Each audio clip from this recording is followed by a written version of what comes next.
ప్రకాశం జిల్లా ఒంగోలులో టీడీపీ నేత ముప్పవరపు వీరయ్య చౌదరి హత్య రాష్ట్ర వ్యాప్తంగా కలకలం రేపింది. నాగులుప్పాడు మండలానికి చెందిన ఈ నాయకుడు గతంలో ఎంపీపీగా పనిచేశారు. ప్రస్తుతం టీడీపీ మండల అధ్యక్షుడిగా ఉన్న ఆయనపై గుర్తు తెలియని నలుగురు వ్యక్తులు దాడి చేసి హత్య చేయడం స్థానికంగా ఆందోళన కలిగించింది. ఒంగోలులోని తన కార్యాలయంలో ఉన్న సమయంలోనే ఈ దాడి జరిగింది. ఈ సంఘటన రాష్ట్రంలోని రాజకీయ వర్గాల్లో తీవ్ర చర్చకు దారితీసింది. ముఖ్యమంత్రి చంద్రబాబు నాయుడు, మంత్రి నారా లోకేష్ ఈ హత్యపై తీవ్ర విచారాన్ని వ్యక్తం చేశారు. విషయం తెలిసిన వెంటనే రాష్ట్ర హోంమంత్రి తానేటి వనిత, జిల్లా ఎస్పీ దామోదర్, ఇతర ఉన్నతాధికారులు ఘటనా స్థలానికి చేరుకుని పరిస్థితిని సమీక్షించారు. హోంమంత్రి మాట్లాడుతూ నిందితులను త్వరగా పట్టుకుని కఠిన చర్యలు తీసుకుంటామని స్పష్టం చేశారు. చంద్రబాబు ఆదేశాలతో తాను సంఘటన చోటు చేసుకున్న ప్రదేశానికి వచ్చానని చెప్పారు. ఈ ఘటనపై పోలీసులు విచారణ ముమ్మరం చేశారు.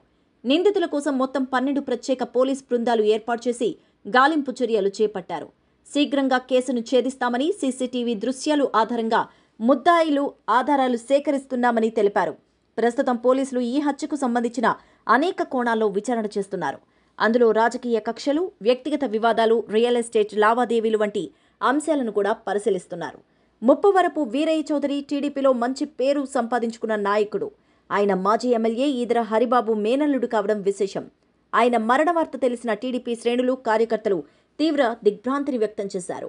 ఈ ఘటనపై పూర్తి స్థాయిలో దర్యాప్తు జరిపి బాధ్యులను శిక్షించాలంటూ అభిమానులు, పార్టీ కార్యకర్తలు డిమాండ్ చేస్తున్నారు.